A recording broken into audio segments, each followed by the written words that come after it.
Hello everyone, welcome back to the Harshit DSC classes. ఈరోజు మనం ఈ వీడియోలో 4th క్లాస్ ఇంగ్లీష్కి సంబంధించినటువంటి 8th యూనిట్ చూద్దాం. ఆల్రెడీ నేను 7 యూనిట్స్కి సంబంధించినటువంటి వీడియోస్ చేశాను. అవి ప్లేలిస్ట్లో ఉన్నాయి, ఎవరైనా చూడకపోతే చూడొచ్చు.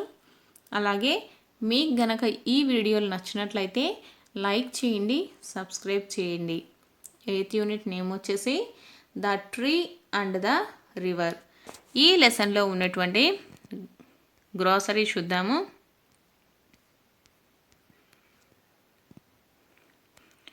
ఈ లెసన్లో ఉన్నటువంటి గ్లాసరీలో ఫస్ట్ వచ్చేసి డ్రాట్ అంటే long period with no rain, అంటే చాలా రోజుల నుంచి వర్షం పడకపోతే దాన్ని డ్రాట్ అంటారు. డ్రాట్ అంటే కరువు అని అర్థము. అలాగే వైపింగ్ అంటే క్లీనింగ్ అండ్ రిమూవింగ్, అంటే తుడిచివేయటం అని. చాకింగ్ అంటే fill a space to make a moment difficult or have trouble in breathing, అంటే ఉక్కిరి బిక్కిరి అవ్వటంని చాకింగ్ అంటారు. నెక్స్ట్ వచ్చేసి కంఫర్ట్ అంటే make someone feel better from worries or problems, అంటే మనం ఏమైనా ప్రాబ్లమ్స్ కానీ మనకి ఏమైనా వర్రీస్ ఉన్నప్పుడు కొంచెం ఫీల్ బెటర్, అంటే అవన్నీ పోయినప్పుడు కొంచెం కంఫర్ట్గా ఫీల్ అవుతూ ఉంటాం కదా, దాన్ని కంఫర్ట్ అంటారు. నెక్స్ట్ వచ్చేసి వాలంటీర్స్ అంటే people who work for an organization without money, అంటే శాలరీ లేకుండా ఏదైనా ఆర్గనైజేషన్ కోసం పనిచేస్తూ ఉంటారు కదా, వాళ్ళని ఏమంటారంటే వాలంటీర్స్ అంటారు. నెక్స్ట్ మెర్సీ అంటే కైండ్నెస్, అంటే దయ, కరుణ అని అర్థము. నెక్స్ట్ వచ్చేసి సీరియస్లీ అంటే ఇంపార్టెంట్లీ ఆర్ కేర్ఫుల్లీ. నెక్స్ట్ వచ్చేసి మ్యాస్ అంటే ఏ లార్జ్ నెంబర్ ఆఫ్, అంటే ఎక్కువ మొత్తంలో. అలాగే నెక్స్ట్ వచ్చేసి ప్లాంటింగ్ అంటే ఏంటంటే an act of growing A plants and trees, మనం ఏదైనా చెట్లు కానీ ట్రీస్ కానీ నాటుతూ ఉంటాం కదా, దాన్ని ఏమంటారంటే ప్లాంటింగ్ అని అంటాము. నెక్స్ట్ వచ్చేసి వొకాబులరీ. ఈ లెసన్లో ఉన్నటువంటి వొకాబులరీ ఏంటంటే మనము డిక్షనరీ అనేదాన్ని ఎలా వాడాలి, ఎలా యూస్ చేయాలి అనేదాన్ని ఇచ్చారనమాట. ఇప్పుడు మనం ఏదైనా డిక్షనరీ అనేది వాడాలి అంటే ఫస్ట్ ఎలా వాడాలి, దాని రూల్స్ అనేటివి తెలుసుకోవాలన్నమాట. ఫస్ట్ డిక్షనరీ ఎలా వాడాలంటే ఆల్ఫాబెటికల్ ఆర్డర్లో మనము ఏదైనా వర్డ్ని సెర్చ్ చేయాలంటే ఫస్ట్ ఆల్ఫాబెటికల్ ఆర్డర్ని యూస్ చేయాల్సి ఉంటుంది. ఇక్కడ ఈ డిక్షనరీలో ఏంటంటే A to Z వరకు మనకు వర్డ్స్ అనేటివి ఆల్ఫాబెటికల్ ఆర్డర్లో, అంటే ABCD ఫార్మెట్లో ఉంటాయన్నమాట. ఇక్కడ మనము ఎలా వాడాలి ఏంటి అంటే ఫస్ట్ ఏదైనా సెంటెన్స్ గురించి సెర్చ్ చేయాలి అనుకున్నప్పుడు అది ఏ అక్షరంతో అయితే స్టార్ట్ అవుతుందో ఆ అక్షరంతో మనము డిక్షనరీలో సెర్చ్ చేయవలసి ఉంటుంది. అలాగే ఈ డిక్షనరీలో మనం ఏదైనా వర్డ్స్ సెర్చ్ చేసేటప్పుడు ఎలా ఉంటుంది ఏంటంటే first let us understand what a dictionary is, అంటే మనం ఫస్ట్ డిక్షనరీ అంటే ఏంటో అండర్స్టాండ్ చేసుకోవాలి. A dictionary is a reference book అనమాట. డిక్షనరీ అనేటటువంటిది ఒక reference book that has a list of words arranged alphabetically with their meanings. ఇక్కడ ఏంటంటే ఈ డిక్షనరీలో అన్ని వర్డ్స్ అనేటటువంటి ఎలా అరేంజ్ చేసి ఉంటారంటే ఆల్ఫాబెటికల్గా అరేంజ్ చేసి ఉంటారు విత్ దేర్ మీనింగ్స్, వాటి మీనింగ్స్తో పాటు ఆల్ఫాబెటికల్ ఆర్డర్లో అరేంజ్ చేసి ఉంటారనమాట.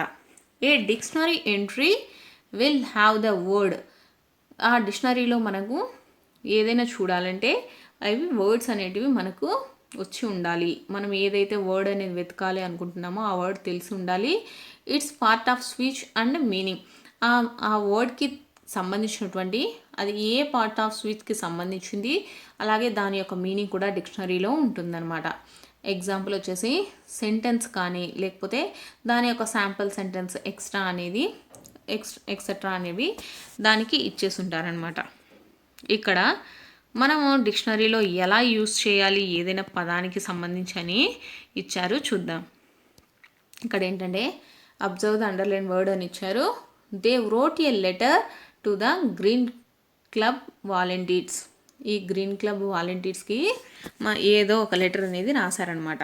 ఇక్కడ what is the meaning of the underline word అని ఇచ్చారు. ఇక్కడ వాలంటీర్స్ అనే దానికి అండర్లైన్ వర్డ్ ఇచ్చారు. Well, if you cannot guess it's meaning from the sentence clue, we generally refer to A dictionary in order to know it's meaning. ఇప్పుడు ఈ volunteers అనే పదానికి మనకు అర్థం తెలియనప్పుడు మనము డిక్షనరీలో ఎలా రెఫర్ చేయాలి అనే దాన్ని ఇచ్చారనమాట. Let us know how to refer A dictionary for the meaning. ఇప్పుడు ఈ వాలంటీర్ అనే వర్డ్ యొక్క మనకు దాని మీనింగ్ అర్థం తెలియదు కాబట్టి ఈ వాలంటీర్ అనే దాన్ని మనం డిక్షనరీలో ఎలా రెఫర్ చేయాలి అనే దాన్ని ఇప్పుడు నేర్చుకుందాం. Observe the following dictionary entry of the word volunteer. ఈ వాలంటీర్ అనే దాన్ని మనము ఎలా చేయాలో చూద్దాం. ఫస్ట్ ఈ వాలంటీర్ యొక్క ఎంట్రీ వర్డ్ ఏంటంటే వాల్. వీతో స్టార్ట్ అయింది కాబట్టి దీన్ని ఎంట్రీ వర్డ్ అంటారనమాట. వాలంటీర్లో ఉన్నటువంటి ఫస్ట్ లెటర్ని ఎంట్రీ వర్డ్ అంటారు. ఇక్కడ ఫస్ట్ ఎంట్రీ వర్డ్ ఇచ్చేసాం మనం. VOLUNTER అనే ఎంట్రీ వర్డ్ ఇచ్చేసాము. ఇక్కడ ఏమి ఇస్తారంటే ఇది ఏ పార్ట్ ఆఫ్ స్పీచ్కి సంబంధించింది అనే దాన్ని మనకు ఇస్తారు. అలాగే దాని యొక్క మీనింగ్ని కూడా ఇస్తారు. ఇక్కడ మనం చూస్తున్నాం కదా పార్ట్స్ ఆఫ్ స్పీచ్. వాలంటీర్ అనేది దేనికి సంబంధించింది? నౌన్కి సంబంధించింది అని ఇచ్చారు.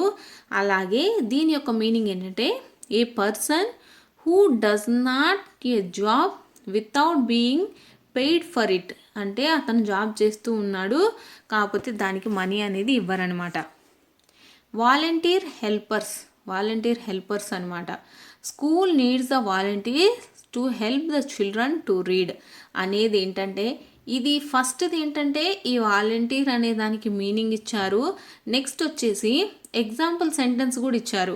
మనకు దాని యొక్క మీనింగ్ అనేది అర్థం కాకపోతే మనం ఆ సెంటెన్స్ని చదవటం వల్ల దాని యొక్క మీనింగ్ కూడా తెలుసుకోవచ్చని ఒక సెంటెన్స్ కూడా ఇస్తారనమాట.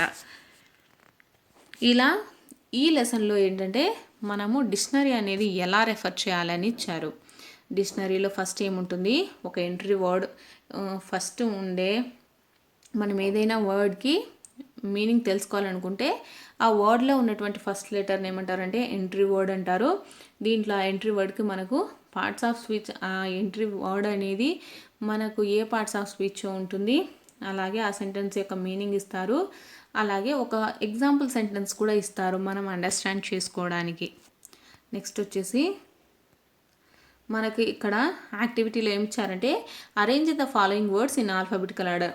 అంటే ఇక్కడ ట్రీ, రివర్, వాలంటీర్, లెటర్ అనే వర్డ్స్ ఇచ్చారు. ఇవన్నీ ఆల్ఫాబెటికల్ ఆర్డర్లో అరేంజ్ చేయమన్నారు. ఇది మనకు తెలుసు కదా, ABCDలు ఉన్నాయి కదా, అదే ఫార్మేట్లో మనము ఈ వర్డ్స్ని అరేంజ్ చేయాల్సి ఉంటుంది. అలాగే look up these words in your dictionary. ఇక్కడ సారు, క్లబ్, డంప్, అలాగే చోక్ అనే వర్డ్స్ ఇచ్చారు.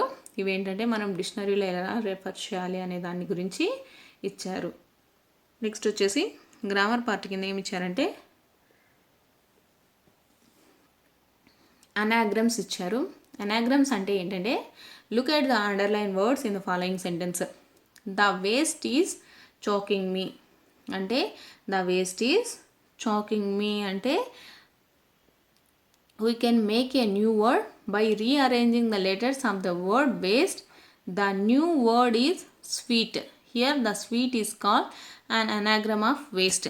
ఇక్కడ ఏంటంటే ఇక్కడ మనం అండర్లైన్ చేసింది కదా ఒక వర్డ్ వేస్ట్ అనేది. ఈ వేస్ట్ అనే వర్డ్ని మనము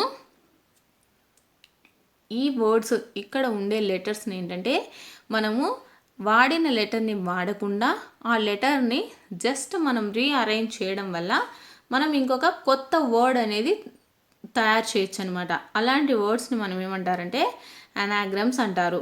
మనం ఏదైతే వర్డ్ నుంచి ఒక కొత్త వర్డ్ అనేది తయారు చేసామో దాన్ని అనాగ్రమ్ అంటారు. ఇప్పుడు వేస్ట్ అనే వర్డ్ నుంచి మనము స్వీట్ అనే అనాగ్రమ్ని తయారు చేసామన్నమాట. నెక్స్ట్ ఎగ్జాంపుల్ వచ్చేసి దీనికి ఇంకొక ఎగ్జాంపుల్ ఇచ్చారు. ఎర్త్ అనమాట. Earth, EARTH. ఈ ఎర్త్ వర్డ్లో నుంచి మనము హార్ట్ అనే వర్డ్ ఫామ్ అయింది. కాబట్టి ఈ ఎర్త్ యొక్క అనాగ్రమ్ వచ్చేసి హార్ట్. అనాగ్రమ్స్ అంటే ఏంటంటే మనం జస్ట్ ఇచ్చిన వర్డ్లో ఉన్నటువంటి లెటర్స్ని రీఅరేంజ్ చేయడం వల్ల ఇంకొక వర్డ్ అనేది ఫామ్ చేయొచ్చు అనమాట. వాటిని ఏమంటారంటే అనాగ్రమ్స్ అని అంటారు. నెక్స్ట్ వచ్చేసి ఈ అనాగ్రమ్స్కి ఎగ్జాంపుల్స్ కూడా ఉన్నాయి. కేర్లో నుంచి మనము రేస్ అనే అనాగ్రమ్ని కూడా తయారు చేయొచ్చు. లైవ్ అంటే ఈవిల్ అనేది కూడా మనం ఇంకొక వర్డ్ తయారు చేయొచ్చు. టీ అంటే ఈట్ అనే ఇంకొక వర్డ్ని కూడా తయారు చేయొచ్చు. నెక్స్ట్ యాక్టివిటీ ఇచ్చారు. తర్వాత గ్రామర్ పార్ట్లో వచ్చేసి వన్ వర్డ్ సబ్స్టిట్యూషన్స్ అంటే ఏంటంటే ఇక్కడ చూద్దాం. ఫస్ట్ సెంటెన్స్ ఇచ్చారు, a return message from one person to another person. అంటే ఒక మెసేజ్ అనేది మనం ఒక పర్సన్ నుంచి ఇంకో పర్సన్కి ఇస్తున్నాం అనమాట. Can be substituted with one word letter. అంటే ఇక్కడ ఈ సెంటెన్స్ మొత్తం ఉంది కదా, a return message from one person to another person. మనం ఏదైనా ఒక లెటర్ కానీ అలా ఉంటుంది కదా, దాంట్లో ఒక మెసేజ్ అనేది రాసేసి ఇంకొకరికి ఇవ్వడాన్ని మనం ఏమంటారంటే లెటర్. అంటే ఈ సెంటెన్స్ మొత్తానికి మనము మాడిఫై చేయకుండా ఓన్లీ ఒక లెటర్ అనే వర్డ్ని యూజ్ చేయొచ్చు అనమాట. దాన్ని వన్ వర్డ్ సబ్స్టిట్యూషన్ అంటారు. ఈ సెంటెన్స్ మొత్తానికి మనము ఓన్లీ ఒక వర్డ్ లెటర్ అనే వర్డ్ని యూజ్ చేయడం వల్ల సేమ్ మీనింగ్ వస్తుంది. కాబట్టి వీటిని ఏమంటారంటే వన్ వర్డ్ సబ్స్టిట్యూషన్ అంటారు. అలాగే in the above example the underline part is replaced or substitute with a single word. అంటే ఈ సెంటెన్స్ మొత్తం కాకుండా ఓన్లీ ఒక్క వర్డ్ లెటర్ అనే వర్డ్తో ఈ సెంటెన్స్ యొక్క మీనింగ్ మొత్తము ఈ వర్డ్తో వచ్చేస్తుంది అనమాట. వీటిని వన్ వర్డ్ సబ్స్టిట్యూషన్ అంటారు. A single word substitute the other group of words or sentence. అంటే ఇక్కడ మనము ఒక సెంటెన్స్ ఉన్నాయి కదా, సెంటెన్స్ అంటారు ఇది మొత్తాన్ని, లేకపోతే గ్రూప్ ఆఫ్ వర్డ్స్ అంటే రిటర్న్ మెసేజ్ ఇలా గ్రూప్ ఆఫ్ వర్డ్స్ ఉన్నాయి కదా, వీటన్నిటికీ మనం ఓన్లీ ఒక్క వర్డ్ లెటర్ అనే వర్డ్ తోటి సబ్స్టిట్యూట్ చేసాం కాబట్టి దీన్ని ఏమంటారంటే వన్ వర్డ్ సబ్స్టిట్యూషన్ అని అంటారు. This is one of the important components of word building and will help us to precise in our speech and writing. అంటే మనం ఎక్కడైనా రాసేటప్పుడు కానీ ఏదైనా ఎవరికైనా చెప్పేటప్పుడు కానీ పెద్ద సెంటెన్స్ లేకపోతే చాలా వర్డ్స్ అనేవి యూజ్ చేయకుండా ఓన్లీ ఒక్క వర్డ్ అనేది యూజ్ చేసి దాని యొక్క మొత్తం మీనింగ్ వచ్చేలా మనము చెప్పొచ్చు అనమాట. నెక్స్ట్ వచ్చేసి ఈ వన్ వర్డ్ సబ్స్టిట్యూషన్కి ఎగ్జాంపుల్ చూద్దాం. A continuous dry weather period without rainfall. అంటే ఏంటంటే వాతావరణం అనేది చాలా రోజుల నుంచి కంప్లీట్గా వర్షం అనేది పడకుండా డ్రైగా ఉంటుందన్నమాట. దాన్ని ఏమంటారంటే డ్రాట్ అంటాం, అంటే కరువు. నెక్స్ట్ ఇంకో సెంటెన్స్ వచ్చేసి an act of growing the plants and trees in large farm. మనం పొలంలో విత్తనాలు కానీ ట్రీస్ కానీ నాటుతూ ఉంటాం కదా, ఈ సెంటెన్స్ మొత్తాన్ని మనం ఏమంటారంటే ప్లాంటేషన్ అంటారు. ప్లాంటేషన్ అన్నా కూడా అదే మీనింగ్ వస్తుంది.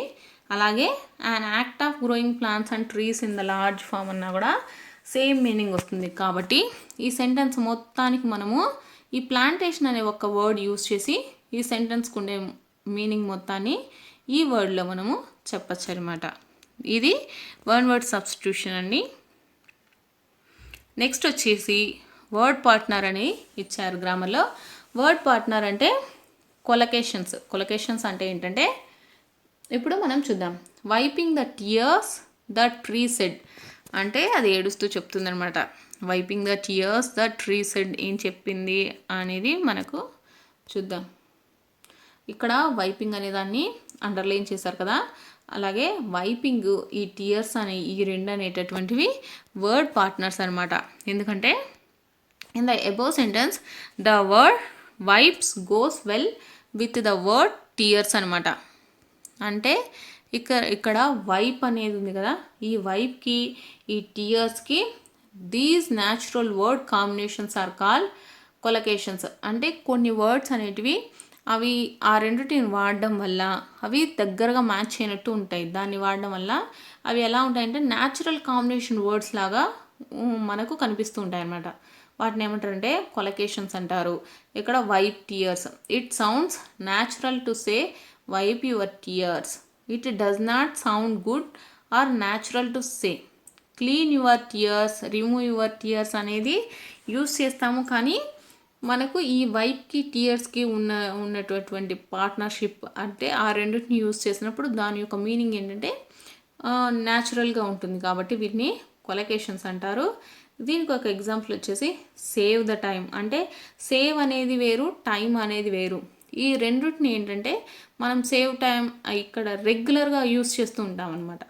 వీటిని ఏమంటారంటే వర్డ్ పార్ట్నర్స్ అంటారు. సేవ్ ద మనీ కానీ, సేవ్ ద ఎనర్జీ కానీ, సేవ్ ద ఎలక్ట్రిసిటీ కానీ, వీటిని ఈ ఫామ్లో మాత్రమే వాడితే వాటి యొక్క మీనింగ్ కానీ వాటి యొక్క న్యాచురల్ వే అనేది ఒక విధంగా ఉంటుంది. కాబట్టి వాటిని ఏమంటారంటే కొలకేషన్స్ అని అంటారు. అలాగే ఇంకొక ఎగ్జాంపుల్ వచ్చేసి టెల్ ఏ స్టోరీ అనడం, లేకపోతే tell the truth, tell a lie ఇలా. నెక్స్ట్ వచ్చేసి say hello or say yes or no or say goodbye. ఇలా ఈ వర్డ్స్ని వర్డ్ పార్ట్నర్స్ అని అంటారు. నెక్స్ట్ వచ్చేసి ఇక్కడ గ్రామర్ వచ్చేసి మనకు అడ్వర్బ్ ఆఫ్ ప్లేస్. అంటే అడ్వర్బ్స్ని మనం ఏ ప్లేస్లలో యూజ్ చేయాలి, ఎలా యూజ్ చేయాలి అనే దాన్ని ఇచ్చారనమాట. ఫస్ట్ సెంటెన్స్ వచ్చేసి everything there was so lively. అలాగే లుక్ హియర్ అంటే అక్కడ అని అర్థము. ఎవ్రీథింగ్ దేర్ అంటే అక్కడే ఉన్నారని అర్థం వస్తుంది అనమాట. అంటే వీటి యొక్క ప్లేసెస్ అనేది మనము ఎలా వాడుతున్నాం అనేది ఇచ్చారు. What do the words there or here refers to the in the above sentence. These two words are referred to some place. అంటే ఇక్కడ దేర్ అంటే అక్కడ, హియర్ అన్న కూడా ఇక్కడ, అంటే ఒక ప్లేస్ గురించి చెప్తూ ఉన్నాయి. కాబట్టి వీటిని ఏమంటారంటే అడ్వర్బ్ ఆఫ్ ప్లేస్ అని వాడతారు. In the above sentence the underline words are called adverb of place as the indicates the place. Here, there అనేటటువంటివి మనల్ని ఏం ఇండికేట్ చేస్తూ ఉంటాయంటే అడ్వర్బ్ ఆఫ్ ప్లేస్. అలాగే they simply answer as important questions word where. అంటే మనం where అనే క్వశ్చన్ని యూస్ చేసినప్పుడు ఇవి అడ్వర్బ్ ఆఫ్ ప్లేసెస్ అనేవి యూస్ చేస్తాము. అలాగే నెక్స్ట్ వచ్చేసి ఈ అడ్వర్బ్ ఆఫ్ ప్లేసెస్ ఎక్కడ యూస్ చేస్తాము ఈ అడ్వర్బ్స్ అంటే adverbs of place referring to the డిస్టెన్స్లో మనం ఎలా వాడతామంటే near by, far, away, etcetera ఇలా వాడతాము. అలాగే నెక్స్ట్ వచ్చేసి adverbs indicates the places. Adverbs ఏ ప్లేసెస్ని ఇండికేట్ చేస్తాయంటే ఎగ్జాంపుల్ వచ్చేసి up, down, inside, outside, here, there, anywhere, nowhere, upstairs, downstairs, back, around, away, north అనేటటువంటివి ప్లేసెస్ని ఇండికేట్ చేస్తుంది. అలాగే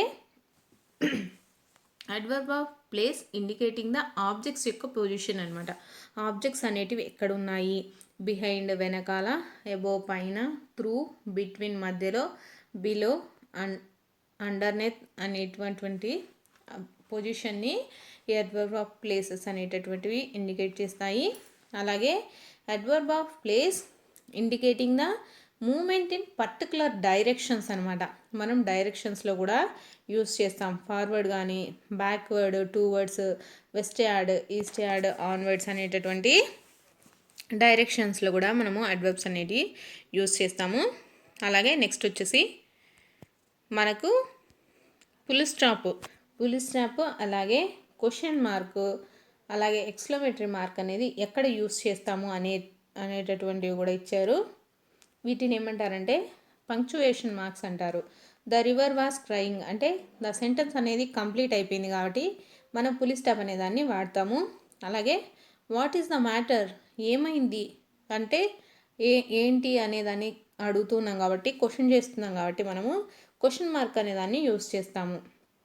అలాగే లుక్ ఎట్ మీ నన్ను చూడు అంటే సెంటెన్స్ కంప్లీట్ అయిపోయింది కాబట్టి మనము ఫుల్ స్టాప్ అనేదాన్ని యూస్ చేస్తాము.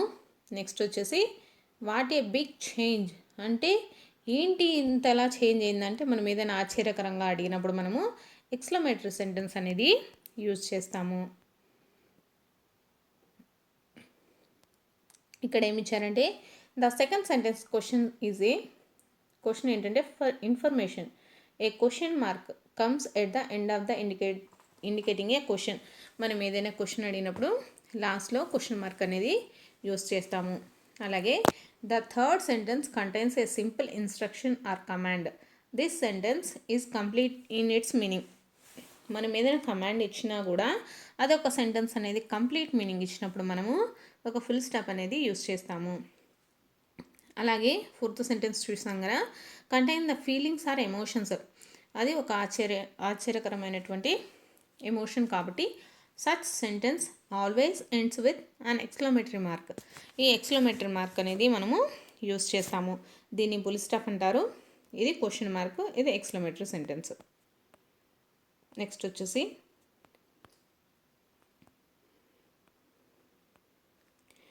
వచ్చేసి మనకు ఇక్కడ ఇచ్చినటువంటి గ్రామర్లో లింకర్స్ ఆర్ కనెక్టింగ్ వర్డ్స్ గురించి ఇచ్చారు. ఈ లెసన్లో కొంచెం గ్రామర్ అనేది ఎక్కువగా ఉంది. ఏం పర్లేదు, అంటే జస్ట్ ఇక్కడ ఈ 4th క్లాస్లో ఏంటంటే ఇక్కడ గ్రామర్ అనేది వాటి గురించి బ్రీఫ్గా ఇవ్వలేదు, కానీ ఇంకా పోను హై క్లాసులలో బ్రీఫ్గా ఇచ్చే ఛాన్సెస్ ఉన్నాయి. ఇక్కడ జస్ట్ ఏంటంటే వాటి గురించి ఇన్స్ట్రక్షన్ మాత్రం బేసిక్స్ గురించి ఇచ్చారు. ఈ లెసన్లో కొంచెం గ్రామర్ పార్ట్ అనేది ఎక్కువగా ఉంది. కొంచెం లెంతీ అనుకోకుండా ప్రతి ఒక్కటి చదవడానికి ట్రై చేయండి. ఎందుకంటే మనకు టెట్ పాయింట్ ఆఫ్ వ్యూలో కానీ డిఎస్సి పాయింట్ ఆఫ్ వ్యూలో కానీ ప్రతి ఒక్క దాని గురించి ప్రతి ఒక్క గ్రామర్ పార్ట్ నుంచి ఒక మార్క్ అనేది కంపల్సరీ వస్తుంది. కాబట్టి ప్రతి ఒక్కటి కంపల్సరీగా తెలుసుకొని ఉండాలి. ఇప్పుడు దీంట్లో మనకు వచ్చిన గ్రామర్ పార్ట్ ఏంటంటే లింకర్స్ అంటే ఏంటంటే కనెక్టింగ్ వర్డ్స్ అంటే ఏంటంటే మనం ఏదైనా ఒక స్టోరీ కానీ లేకపోతే సంథింగ్ ఏదైనా చెప్పేటప్పుడు ఏంటంటే కొన్ని వర్డ్స్ని యాడ్ చేసుకుంటూ వెళ్తూ ఉంటాం అనమాట. అంటే మనం లింక్ చేసుకుంటూ వెళ్తూ ఉంటే మనకు ఒక స్టోరీ కానీ లేకపోతే ఏదైనా ఒక పెద్ద సెంటెన్స్ కానీ లేకపోతే ఏదో సంథింగ్ ఒక స్టోరీ లాంటిది ఫామ్ అవుతూ ఉంటుంది అనమాట. Read the following lines, understand the sequence of the actions that takes place in planting, sapping, pay the attention to the words underlined. ఇక్కడ ఏమి ఇచ్చారంటే ఇక్కడ మనం ఫస్ట్ తర్వాత నెక్స్ట్ తర్వాత ఆఫ్టర్ దట్ ఫైనల్లీ, అంటే మనము లాస్ట్కి ఫస్ట్ నుంచి లాస్ట్ ఫైనల్లీ ఇది జరిగింది అంటే మనం ఏదైనా నేను ఇక్కడికి వెళ్ళాను, ఫస్ట్ నేను అక్కడికి వెళ్ళాను, నెక్స్ట్ అక్కడికి వెళ్ళిన తర్వాత ఇది జరిగింది, ఆఫ్టర్ దట్ జరిగిన తర్వాత ఇలా జరిగింది, ఫైనల్గా ఇలా జరిగిందని ఒక షార్ట్ ఫామ్ స్టోరీ చెప్పినప్పుడు ఏంటంటే ఇక్కడ ఫస్ట్, నెక్స్ట్, అలాగే ఆఫ్టర్ దట్, ఫైనల్లీ అనే వర్డ్స్ని మనం యూస్ చేస్తూ ఒక స్టోరీ అనేది చెప్తూ ఉన్నాం కాబట్టి, లేకపోతే ఏదైనా ఒక పేరాగ్రాఫ్ అనేది చెప్తూ ఉన్నాం కాబట్టి వీటిని ఏమంటారంటే లింకర్స్ అంటారు. ఈ first, next, after that, final అనేటాన్ని లింకర్స్ అంటారు. లింకర్స్ కానీ వీటిని ఏమంటారంటే కనెక్టింగ్ వర్డ్స్ అని అంటారు. ఇక్కడ ఏంటంటే from the above we understand that we use some linkers to indicates the connection among the sentence. ఇక్కడ ఈ ఫస్ట్ అనే సెంటెన్స్కి మనము లింక్గా మనం ఏం యూస్ చేస్తామంటే నెక్స్ట్ అనే దాన్ని యూస్ చేస్తాము. ఈ ఫస్ట్ నెక్స్ట్కి లింక్గా ఆఫ్టర్ దట్ అనే దాన్ని యూస్ చేసాము. ఈ ఫస్ట్, నెక్స్ట్, అలాగే ఆఫ్టర్ దట్ అనే దానికి మనము ఫైనల్లీ అనే లింకర్ని యూస్ చేస్తామన్నమాట. Among these sentence order the steps for the smooth flow of ideas or process. మనకి ఈ ప్రాసెస్ అంతా జరగడానికి మనం ఏంటంటే లింక్ చేసుకుంటూ వెళ్ళాం, ఒక్కొక్క సెంటెన్స్ లింక్ చేసుకుంటూ ఫైనల్గా ఇది జరిగిందని చెప్పాము. ఇలా ఈ వర్డ్స్ని మనం ఏమంటారంటే లింకర్స్, అలాగే కనెక్టింగ్ వర్డ్స్ అంటారనమాట.